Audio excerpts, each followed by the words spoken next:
Okay. Yep, thank you so much. And so yes, I am Wesley Bantugan, and I'm going to be giving a presentation on Qiskit. And so a little bit about myself, as I asked a little bit before about what type of codes we all use. I am a Python coder, and so I personally enjoy it a lot for its ability to be able to use displays and different things like that, and that's something which I'm interested in what I'm going to do in the future. And then about myself a little bit, I am a twin. On the right, you can see myself, along with the left is my twin. And so I have a little bit of experience being duplicates, which is ironic because I'm giving a presentation about quantum physics. And so just as a background as well, I have been learning quantum physics for a long time, for the last 7 years, which is long for me. And it just started when I was given a textbook by a middle school teacher, and I decided to just scroll to the back because I'm a nerd, and then I've been just enveloped in quantum physics since then. And so about the program itself, I am going to be doing Qiskit. This is just a quantum simulator. And so anyone who has ever heard the word quantum, you're immediately thinking about something that's very complex. And naturally, it is quite complex. And so this program just allows you to create a quantum computer on your own computer without having to build it, which requires you have to shield it, you're going to have to protect it, and it requires a lot of very expertise. While with here, you can just simulate the actual what you want a quantum system to do, and it makes it a lot simpler and more accessible.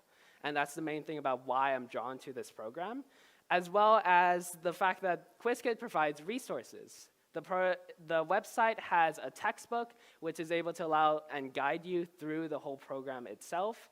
And this is something I myself have been using to get into quantum programming because as a field in general, it's very hard to break into because there's so many complicated facets. So having a textbook to be able to follow is actually really useful.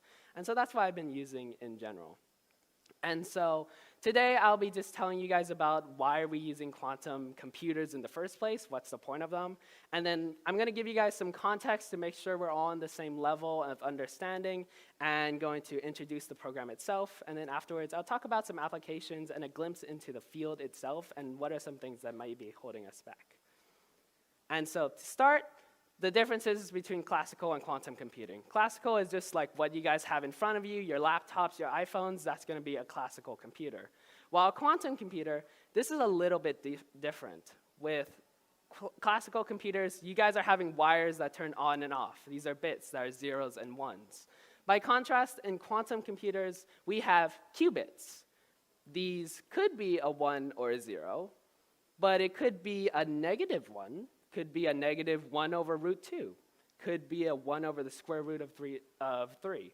It can be a whole bunch of different probabilities, and that's what makes quantum physics and quantum computing so much more powerful, because they're not just limited to a 1 or a 0, and you can only balance between the two. Instead, you can go to a value in between those, or outside of that range, and that opens up a lot of doors to make things faster and more interesting. And so, moving on from that, I also want to dispel some quick myths that happen whenever you're thinking of quantum computers, because often in fiction and things like that, you'll think of quantum computing. Suddenly, it's this new device that can do a whole bunch of random and very science fiction-y stuff. Realistically, quantum computers cannot do that. A quantum computer can only do the things that a normal computer can do, but faster. And so it's only limited to what is reasonably able to be done. Anyone who has taken a computer science class in here would have heard anything that can be done in a reasonable or unreasonable amount of time. Same limitations apply to a quantum computer. It's just that now there are more things that can be done in a reasonable time. And that's the main advantage of quantum computing, is some things that are just you cannot do in a classical computing, things that take longer than the length of the universe to solve, a quantum computer can do in a day. And that's the sort of speed up and advantage which we get from quantum computing, and why it's a field to begin with, is that sort of speed up and that advantage you can get from computers. Okay, so to start, I just want to give a quick poll from you guys. Who here has heard about a logic gate in computers? A pretty decent amount, yeah. And so as a basis of understanding, logic gates are just what is the basis of all computers. This is what determines if a wire is on or off, and things you can change about them to be able to allow a computer to run itself. And I want to make sure we're all on the same page in this, because that's the basis of Qiskit, is we're using different gates to be able to make different sort of algorithms or things like that I'll get into later. But first, think about bits as just like activating a light bulb. Something is either on or off. And so if it's off, it's represented as a 0. And so naturally, you can think of a light bulb. It's off, nothing's going through it. And then alternatively, if it's on, the light bulb is on. You can think of it as that circuit is active, whatever way helps you. But those are only displayed as 1s and 0s. And for the most part, that's all we'll be sticking to today. And so just to be able to make things easier, the first gate I'm going to introduce is the simplest gate we have. It's called a NOT gate in classical computing. And then all I'm going to teach you guys is it's called an X gate.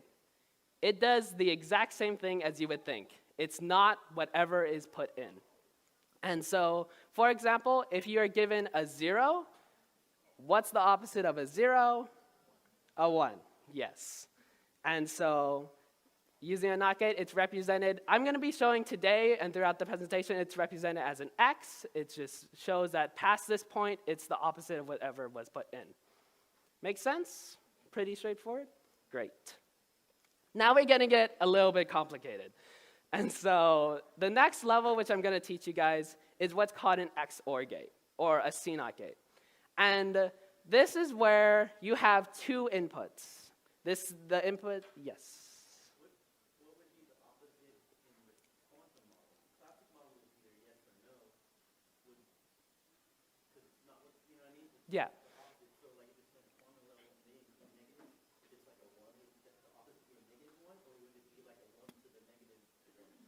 For today, we're just going to be dealing with bits, so it'll just be the opposite of 1 is a 0. It's going to be the same thing for both of them. Later down the road, I'll introduce you guys to one quantum thing where we'll start to get into that. But ignore for now like negative possibilities or things like that. It's just, it can be a 1 or a 0. That's going to be it for now. So the opposite of a 1 and 0 is going to be the same. Same thing for quantum physics.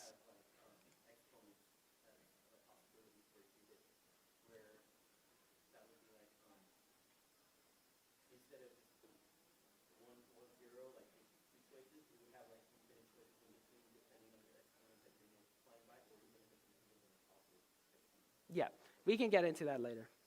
Maybe you could save your questions to the very end. There'll be a quick Q&A session. Okay. And just because we can't really do it. Yeah, it's all right. Yeah, we'll get to quantum. We'll get to questions later. But anyways, first, the next gate we'll introduce is just called an XOR gate, also referred to as a CNOT gate, is what I'm going to be calling it, which is just called a CX because we are very creative people here. And so in classical computers, you have two inputs. This can be a 0 or a 1, and they're going to be on two separate wires. And if only one of them, or in this case, to generalize, if it's odd number of them are true, that means they're 1, then the output will be 1. Otherwise, it will be a 0. And so in quantum computing, we don't really have the flexibility to turn two lines into one. And so instead, these are denoted in two different lines. There's one that's called a control bit and one that's a target bit. The control bit is the top one. It's going to be the one that's filled in. And with that one, it's just the second line that's being compared to. And then the second one is the target bit. That one is changed to be whatever is the output. And so if the output is supposed to be a 1, the bottom line, or whichever one is not filled in, turns into a 1. And so that's a little bit confusing, so I made a table that sort of helps explain it. If you notice, these two tables are the exact same. So you don't need to flip between back and forth finding some sort of change. They are not. I copy and pasted. And so as you can see, if both of them are 0 or both of them are 1, we aren't going to get more than 2 lines, so you don't need to think beyond that. If they're both 1 or both 0, it's going to be a 0. And if only one of them is on, it's going to be a 1. Pretty good? Okay, let's test you. Not yet, though. So first, this is just the visual example, if you remember with the light bulb. Normally, it's helpful to be able to have two things that come out because you have two things that come in. And so just know that this second input you can mostly ignore because it's just whatever was put in initially. And so as you can tell, if they're both going in off, energy is not going to come out of nowhere, and so the light bulb stays off. But if one of them is on, suddenly a light bulb turns on. And so same thing, if it was a quantum computing, this would be a C0 gate. That's how it looks. But if you notice, it's the exact same thing. The opposite bit is turned on, but the light is still on. Makes pretty logical sense. I hope it does, because now I'm going to test you guys. So this is just an example of a quantum circuit, which I'm actually going to be able to draw for you guys here.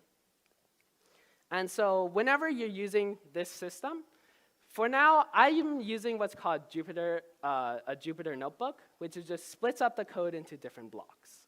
And so you can ignore this. This is just what allows Qiskit to be able to run in this program. And so what I'm going to do is I'm going to make a quantum system.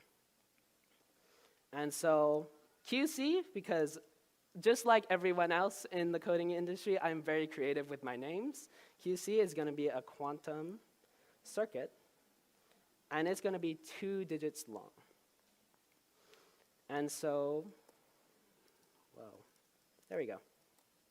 That's going to be the first thing, and we're going to denote that this quantum circuit, I'm going to put a NOT gate on the first line. And then I'm also going to put a C0 gate, which for those of you who are used to classical computing, that's going to be an XOR gate, which is CX, on the second line, second and first line. And then afterwards, we're going to find out what the output is with just measuring what is on that line.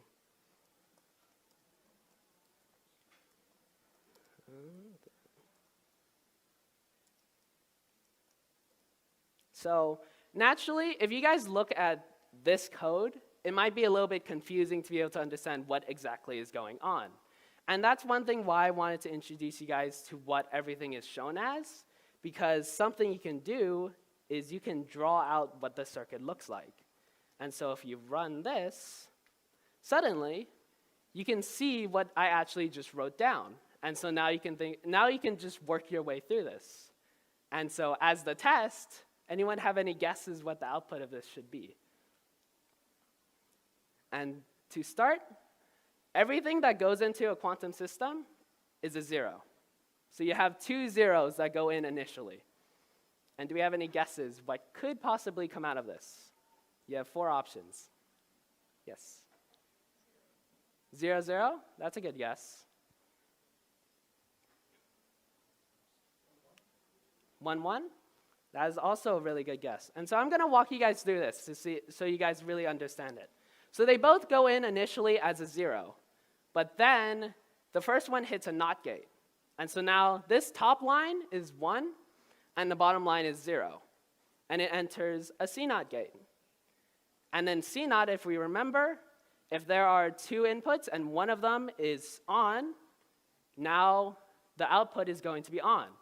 And then this bottom one is what is overridden with that output. And so now this second line is now on.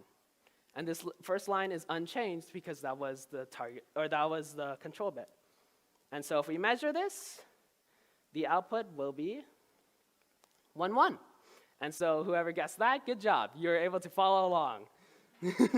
And so hopefully you're able to understand just using logic gates and how we're supposed to be able to use them. And so now that we have that sort of foundation, I'm going to introduce you guys with a little bit of the quantum physics of it.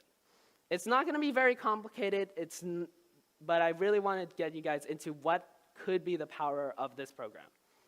And so what I'm going to introduce you guys is called a Hadamard gate. So a Hadamard gate, basically, it acts similar to a NOT gate, where you have only one input, but then now it's put into what's called a superposition state. Does anyone know the Schrodinger's cat analogy? Yeah, it's a very popular analogy. For those of you who don't know, you are a cruel physicist, and you decide to put a cat in a box. And this cat, a contraption in that device, or a contraption in the box, randomly will kill that cat. Yeah, it's very brutal. But you don't know whether or not that cat is killed until you open the box. And so before you have opened that box, the cat is in what's called a superposition state, where it could be both alive and dead, but you simply do not know until you open that box. This sort of same principle is what's used in what's called a Hadamard gate, where this qubit is no longer a 1 or a 0, it's both. And it could be a 1 or a 0 if you check it, but then while you don't check it, it's both of those positions. And one of the powers of quantum systems is that you could change the probability of it being a 1 or a 0. Or if you're the physicist, you can make the cat more likely to be alive than dead, hopefully. And so that's sort of where this sort of power comes from, is now that you don't have to deal with purely a 1 or a 0, now that sort of frees you up to do some sort of random science with it. And so this is the main thing I want you guys to understand, is now these symbols, you don't really need to worry about it. These probabilities is a 50-50 chance. There's a 50% chance it's a 1, and a 50% chance it's a 0, but you simply do not know until you measure it. And so I'm going to go back here to Qiskit to be able to demonstrate that to you guys. And so if you guys remember earlier, we had this example, and then I can actually code for it to be able to give you guys that table to show what the output would be. But to be able to use the Hadamard gate, all you have to do is you change this to an H. And then suddenly, oops, that is not what I was supposed to do. Now we have an H. And anyone who has done a coding project would know that some things get really long and complicated to be able to make. But one thing that's really cool about this is that that simple change to an H, I'm going to make a simulator with this is just going to show you what the output would be.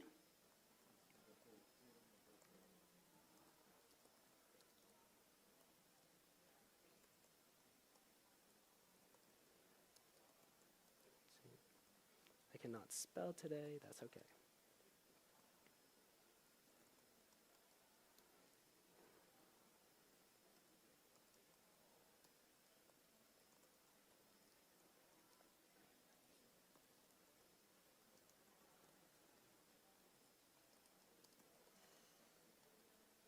Okay. So what I just did was I did a little bit of code to be able to plot this in a table. Because if you guys remember here, I showed this sort of example so you guys could all see what the output is. But then with a Hadamard gate, if we do the same sort of simulation and we run it, oh no, I misspelled something.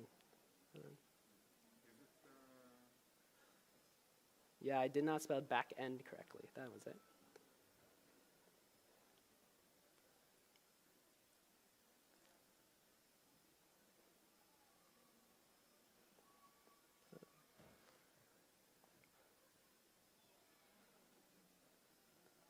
It's all right. Well, either way, if we run that, what the output would be, it's all right. Don't worry about it. I have a backup. If we run this backup, if you remember here, you have the table here, and we simply changed it to an H. And that whole output, what it resulted in, is now there's a 50-50 chance of it being a 1 or a 0. And the thing is, this is the same thing as if you just coded a coin flip. And that was sort of what you can sort of start to see what you can do with this sort of power, is now half the time, the output will be a 1.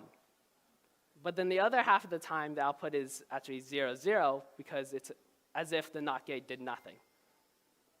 And then that's sort of what I want to get in, what want to get you guys to know about is that now you have more freedom to be able to play with this. And there's more than one ways you're able to do this. Another way you can do this is what's called a waveform. A waveform is a very fancy way to say, I have no clue what this could be, and so I'm just going to say it's this probability, which is a wave. You can think of like a sine curve or a cosine where it's some sort of wave. It's the same thing. And then if you do the exact same, this is just some code to be able to make a waveform that does the same thing.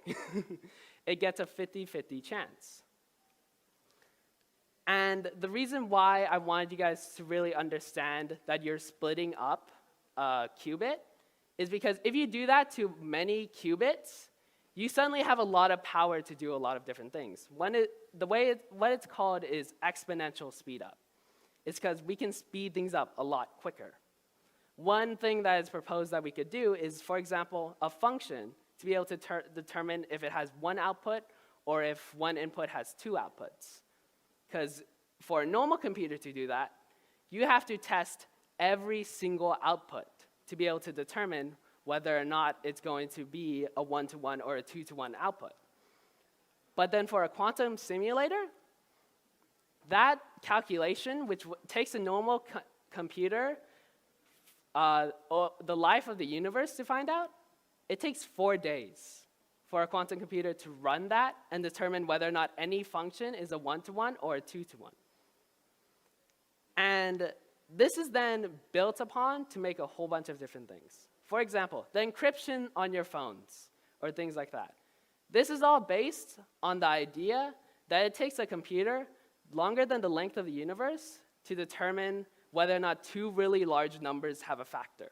That is the basis of all encryption on your phones, on your computers, or even here in this conference.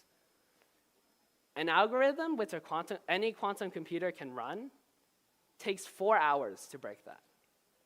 And that would break literally the whole internet because that makes every single thing accessible. And that's the power and the interest of quantum computing is suddenly you can break everything. And that's sort of why I wanted to introduce this sort of topic to you guys, and so you can do your own investigations about why should we investigate quantum computing? Because we can make and then possibly break a whole bunch of things on the internet, and that's what really makes it interesting. And so there's one thing I hinted at the beginning is that there is some sort of thing in quantum computing which is holding us back, and that's called noise. That noise can be people, for us, you can think of noise as like people whispering in the background, or if you're thinking about Schrodinger's cat, that could be like the smell of the cat. Then you know, oh, that cat's dead, or something like that. The same thing is also true for quantum computers, because qubits are very feeble. Simply background radiation, stuff that we just get hit with every single day, can hit a qubit and then the whole system breaks down. And that is a major problem which is faced by quantum computing, because if simple radiation we face every day can break the computer, you simply can't use that. And that's the big problem which is faced as you get more and more qubits and as you use more of them, it's more likely to face that sort of background radiation, that noise, which could just completely render quantum computing useless. And whether or not this is solved or not is actually something we are approaching but have not yet solved. And that's the line of quantum computing, is whether or not this can become an issue or whether or not it can be overcome. But it's something that's really interesting about quantum computing and sort of what quantum computing is facing right now in the future. And so with that, do we have any questions for me about the whole presentation? It was a lot, I know. And so, yes.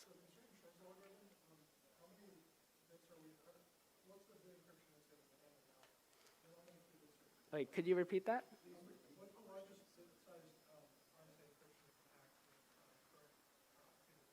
So, like, how would encryption work with the qubits? How large is, like, is RSA encryption is stronger because of larger bit sizes? Right now it's like 10 to the 4 or whatever. How big is current qubit integrity that we have to handle the noise relative to the size of what we use? What shortest? Yeah, how much can it break? Yeah, and so right now we actually can't break encryption. So the question was how much can we break with quantum computers? Right now we actually can't really break encryption because the way quantum computers work is they work by what are called algorithms, which are just things that can run some sort of problem and then produce some sort of solution.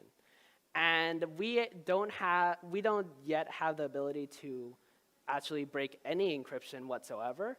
And the thing that it would actually happen is that if we get to a point where we could break encryption, we actually would have to create an entirely new system to encrypt everything.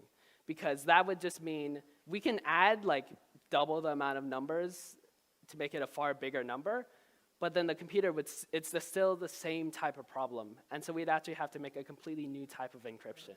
Quantum cryptography relies on like lattice cryptography, but it's not clear exactly what it is or how it works.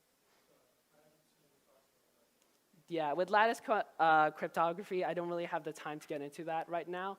It's just something where you're using a whole bunch of different types of ways to be able to encrypt your stuff. Is that the same as combinatoric, like where it's proving paths along geometry? I don't know. You could ask me about that afterwards. Yeah. Yes. So basically, you were talking about how using qubits and quantum stuff to break through classical encryption.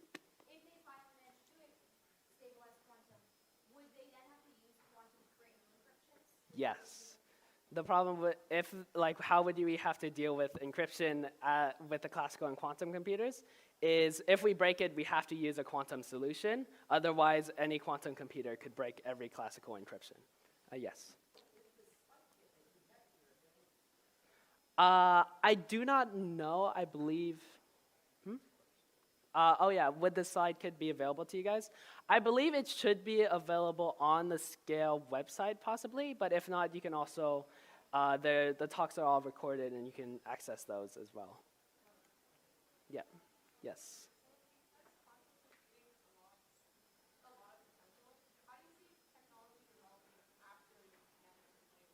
Okay, so how do I see technology advancing after we get to quantum computing? My main hope for technology after we've developed quantum computing is to sort of develop alongside it, because quantum computers can't replace what we have. They're too big, and then they require shielding, for example, and different sort of ways to isolate systems that it won't become, I don't believe it'll become widely available to the public, but something which can be used in like supercomputers, for example, to speed things up. But I believe we could build alongside quantum computers to really advance our understanding and maybe make new things in the internet. Do you have a question? I have a question. Yeah, I understand break encryption, but other than that, just can you show any algorithms on quantum computers that solve real problems? Oh, other problems that quantum computers can solve? Yeah, use reasonable problem, basically. Yeah. Algorithms. So different algorithms, there's a whole bunch of algorithms that quantum computers can approach. Another example which I gave that they can give is when you're simulating, physicists could really use it when you're simulating like particles, for example. It would be really useful to be able to very quickly be able to simulate where would a particle go or things like that. And then with a quantum computer, it could take a lot of those inputs and then could speed it up and also give a better resolution than computers can do right now. And so that's the main advantage of it being able to do what classical computers can do, but faster. And so that's where that comes in. Yes. Yes. So the quantum simulator, you said anybody, it's available for anybody? Yes, so Qiskit, they have their own, is the quantum simulator available for everyone? It's called Qiskit. It is at the beginning, Qiskit. I'm just gonna scroll up. And so they have their own website. It's their own name, qiskit.com, if you would like to be able to access and download it. It's best used on Python, but you can be able to use it with your own language as well. And it's actually really easy to install. You could just can use a pip function if you know what that is. In the back, yes.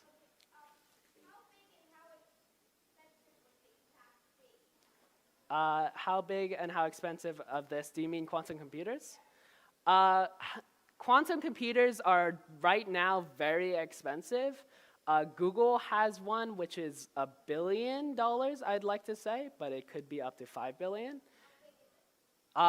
It's about the size of this room, is the size of the quantum computer to be able to shield it from radiation. And yes, the quantum computers are very big right now, and so I don't think I would be able to hold that in my pocket anytime soon. If quantum computers can hack into classical computers to break any encryption, but they're big and expensive, but if they fell into the wrong hands, but classical computers could make quantum encryption, right? So it could hack into classical computers if quantum computers got into the wrong hands. Yeah, so the question was if classical computers can break into quantum computers. They, The question was that they can make good quantum encryption with classical computers.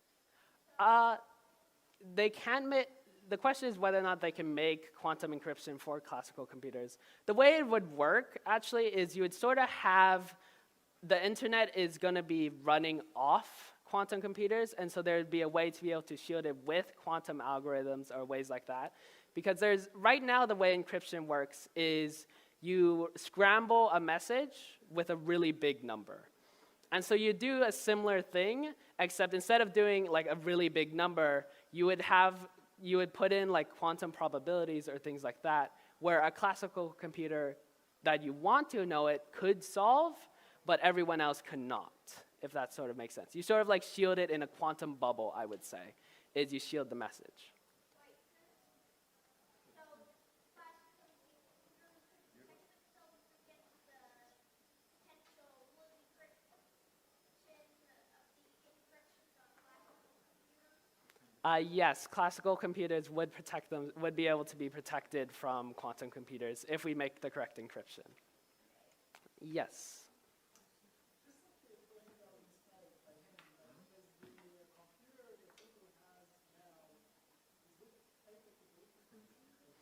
Is the Google computer able to break encryption? It is not. And so one thing that's actually really interesting is the computer that Google has is like bigger than the size of this room and is really big and complex. If you Google it, it'll look like some big chandelier. And it actually only has, I believe, 24 qubits is the most amount of single bits that we can able to have running. And so that's sort of why this is useful to have Qiskit, because this can run simple, like a couple of qubits at a time, and that's all we're really able to do right now with physical models, is making a couple of bits. We don't really have that many. To be able to run something like Shor's algorithm, that would take well over that, probably a couple of 100 bits, that we simply do not have access to. Yes. Oh, yeah.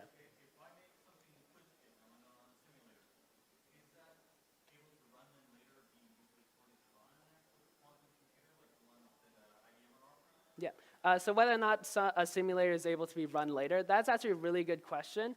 If you go onto IBM's website, they actually have a way where you can put in your own algorithm or like your own code, and they will run it on their quantum computers, because IBM has a quantum computer.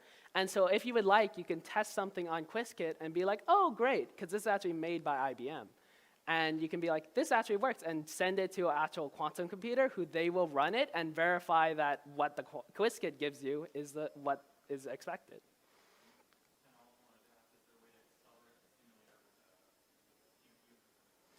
Whether or not we can accelerate them, I'm unsure how your GPU would accelerate it, but I believe like you have a better computer, you're able to run programs faster.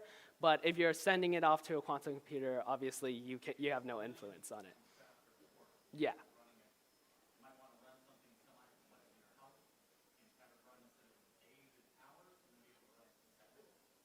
Yeah, so you could have something run faster on a separate computer. Yeah, technically.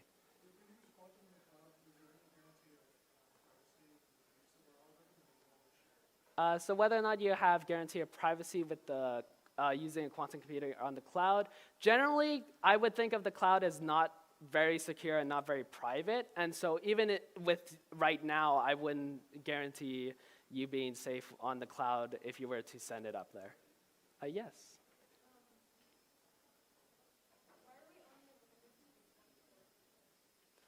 So why are we only limited to 24 qubits? That's because it's one thing that's really difficult about making quantum computers is being able to make sure that it doesn't have any interference. That problem with noise is a very big problem. And also getting it to that state where it's in a superposition is something where you have to have it interact with different molecules. And when you're dealing with things at that scale, it can be very complicated to even get a single bit to become a qubit, because it has to be a specific material and things like that. Oh yeah, in the purple? Yeah, you made a couple of comments about problems that would take longer than the lifetime of the universe to solve for classical computers.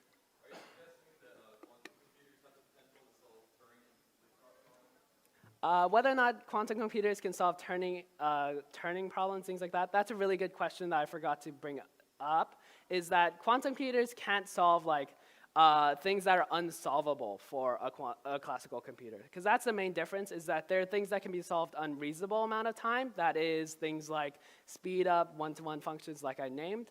But then ones like Turing problems, where you're putting the computer into itself, it actually can't solve, because that's something even a classical computer itself cannot solve at all. Given an infinite amount of time, it would never be solved. Same thing for a quantum computer.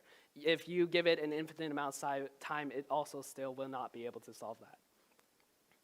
Yes?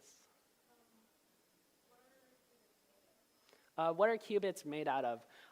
It depends on the company that's making it, but generally I believe they use silicon or different types of atoms that are used, which are able to easily be manipulated. Yep. In the back.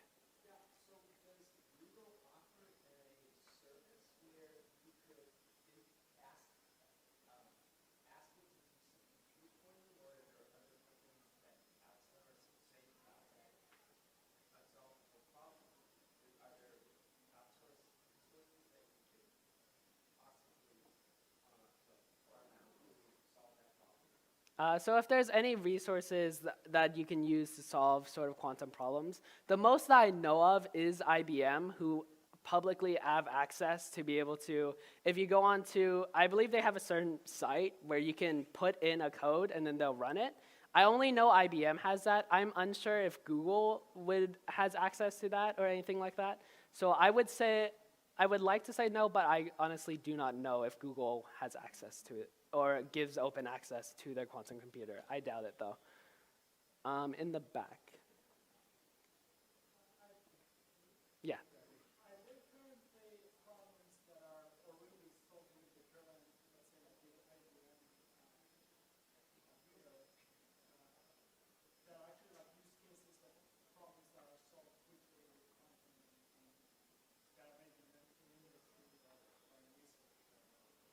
So, yeah.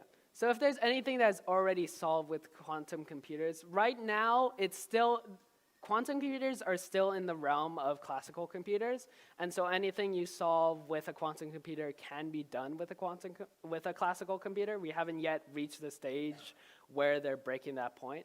That sort of comes after we approach the problem of noise, because once you're getting to that many bits, then you become, although you're getting more access to more performance, you also have that issue. And so once that's solved, then we'll be able to start breaking the grounds of what a classical computer can do and what only a quantum computer can do. Yes. How did I discover quantum computing? That's how it's following along how I've been doing quantum physics for a long time. And so just in general research where I've been looking up random phenomena, it's thrown around a lot where it's like, hey, quantum computer. And then with the name quantum, I was just like, is that actually a thing, or is that something that's just thrown around? And so that just led down a rabbit hole, which led me here. Yes. How did we, the people, discover qubits and quantum stuff in general? Did we first, I think that was more like what we were talking Yeah. about. Did we first just make up the word and we're like, oh, this is actually really similar to our word? Oh, how did we get to qubits and discovering quantum computers itself? That sort of came with after we started learning about quantum physics and the idea of being able to get something into superposition, some computer scientists were like, hey, could we able to do that for a bit? I can't name off the top of my head who were the first few people to do that, but then they experimented with trying to put a bit into a quantum state, and then from there, after they successfully did that, it unraveled into the whole field. How did we find out about like quantum physics and quantum states? So how do we find out about quantum physics and quantum states?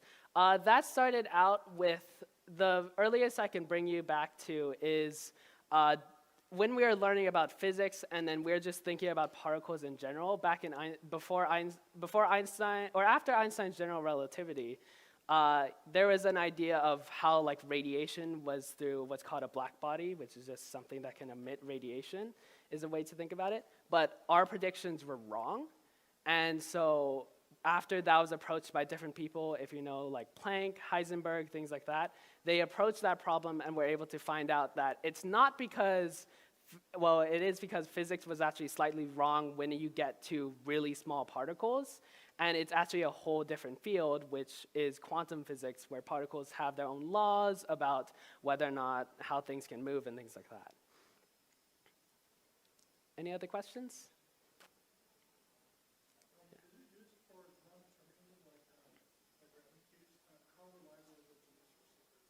How reliable is it to use for secrets? Right now, it's as reliable as a simple code you could come up yourself. It's not, right now the main focus for quantum computers and like even quantum encryption is sort of getting to the peak where classical computers are and trying to push the field through it. Because there's still problems itself trying to resolve, like getting over 24 bits and trying to make more and more complicated things, and then we're approaching those types of problems. Last question in the back. Is what's stopping the scaling up beyond 24 bits largely a material science problem, or is it something else? So what's stopping quantum computing right now? The main thing is that noise problem. It's the noise problem and also just in general funding, because this is something which I'd like to draw attention to because I personally believe we should pay more attention to.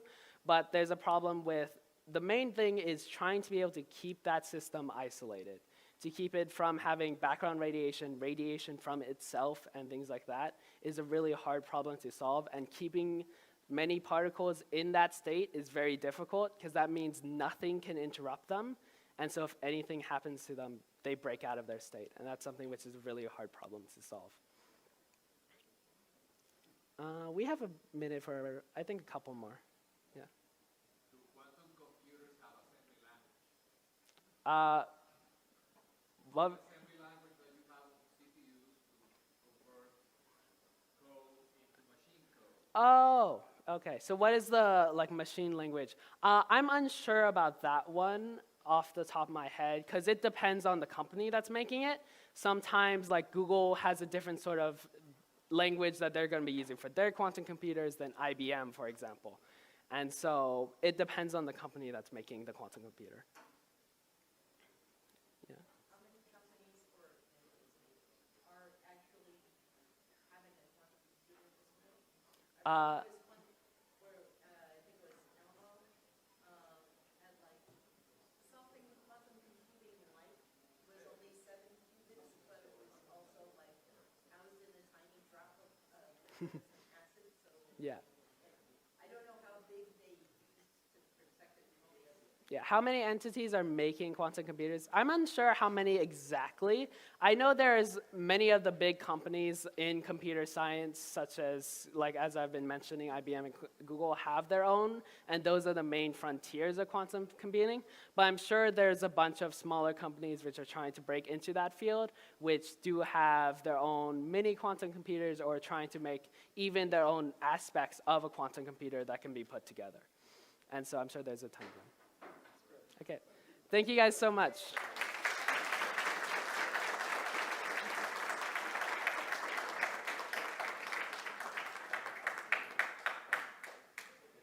Thank you. Yeah. Yeah. I want it to be a little bit interactive. Thank you.